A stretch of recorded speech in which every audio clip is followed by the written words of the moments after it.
There are many things that need a good clean-up when it comes to politics in Australia. You know what really grinds my gears? But nothing really grinds my gears like Question Time and Dorothy Dix questions. So what is a Dorothy Dix question? A Dorothy Dixer is a question whereby a minister has arranged for a government backbencher to ask them a prepared question in order to give the minister an opportunity to either talk up the government's actions or to attack or embarrass the opposition. The minister, knowing the question is coming, is able to prepare a lovely scripted response. Side note.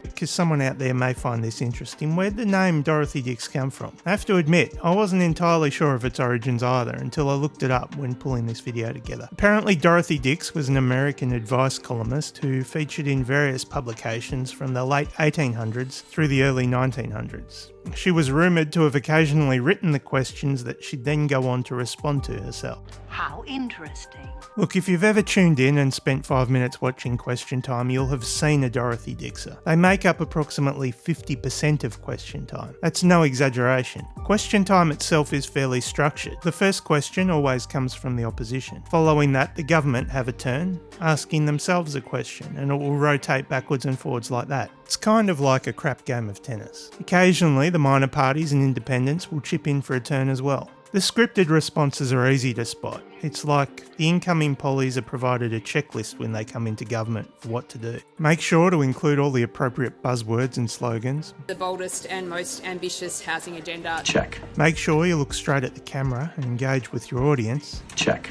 Make sure you get enough of the good stuff so you can clip it up and get the interns posting it all on your social media channels before the end of the day. Check. Oh, and make sure you thank the almost anonymous backbencher for serving you up the half volley in the first place. Check. If you're looking for a real-world example of the Dorothy Dixer in action, here's a masterclass from one of the best performers in the business. Go to the Honourable Member for Tangney. Thank you, Speaker. My question is to the Minister of Housing. How is the Albanese Labour government's plan to build 1.2 million homes helping Australians with housing costs? What is standing in the way? Go to the Minister for Housing and the Minister for Homelessness. Thank you so much, Speaker, and I want to thank the fantastic member for Tangney for his question. He's just a brilliant representative for his community. Speaker, the Albanese government has the boldest and most ambitious housing agenda that the Commonwealth has had for decades. A landmark $32 billion to help Australians manage this huge problem in our lives. We're helping Australians build. We're helping get a better deal for renters, and we're helping more Australians realise the dream of home ownership. Now, Speaker, as the member suggested, building more homes is at the very centre of our agenda because more homes means more affordable housing for Australians. And all of us in this chamber know that there are a lot of people in our communities doing it tough. All of us in this chamber have met families who are moving their kids from rental to rental, some of them having to disrupt the school year while they do it. We've got working families with mortgages who are really feeling the pressure, and a whole generation of young people out there who are increasingly saying to us that they feel that home ownership is out of reach for them permanently. It's not good for them and it's not good for the country. Now, Speaker, when we came to office 2.5 years ago on housing, the cupboard was absolutely bare. There was a lack of Commonwealth ambition, there was a lack of Commonwealth action, and for most of that time there was a lack of Commonwealth Housing Minister, Speaker. So the Albanese government stepped strongly into that void and, through our Prime Minister, negotiated an ambitious target of building 1.2 million homes over 5 years. Now, Speaker, we're working with the states and territories to make it easier to build homes. We're funding infrastructure to unlock greenfield sites. We're training more tradies to build those homes, with more than 35,000 construction-related courses being taken up through fee-free TAFE. We've expanded home ownership opportunities, with more than 130,000 Australians helped into home ownership since we've been in office. And we're supporting the construction of more social and affordable homes. Speaker, you might have missed this one, but when we announced the first round of the Housing Australia Future Fund announcement, just in round one alone, we will build more social and affordable homes than the Coalition did in their entire decade in office, Speaker. Now, this is a problem 30 years in the making, Speaker. It's not going to get solved overnight. But what you have here in Canberra is a government with fierce resolve. We are throwing everything we can at this problem, and we're making real progress in the face of very significant opposition, which no doubt you can hear coming from them right now, Speaker. There's going to be a real choice at the next election when it comes to housing. An opposition whose nasty negativity and reckless arrogance has probably affected housing policy as much as any issue facing the country. We're in the middle of a massive transformation program here, helping Australians build, rent and buy. All that is going to be at risk if the member opposite becomes the leader of our country. Thanks, Speaker.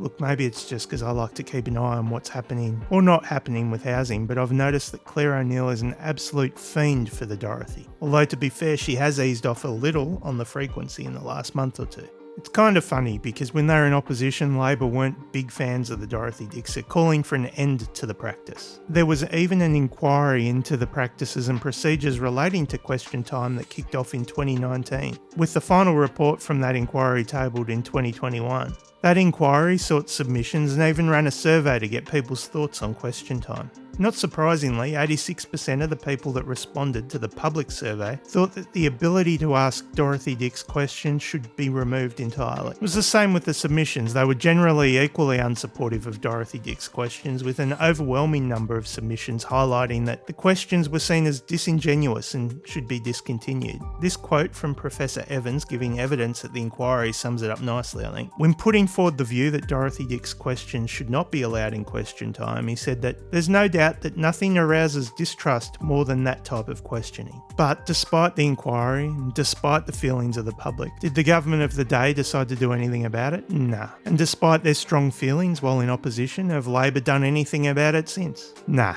Presumably both sides are quite happy to continue the practice, happy with the free kicks it affords them when it's their go-round. But I don't reckon either side would be all that happy with giving others a go. In my memory, this is the only time I can recall seeing a non-government MP serving up some Dorothy Dix action, thanks to a loophole in the standing orders. My question is to the member for Kooyong under Standing Order 99. I refer to Private Members' Business, Order of the Day number 4, Lobbying, Improving Government Honesty and Trust Bill 2024, standing in the member's name.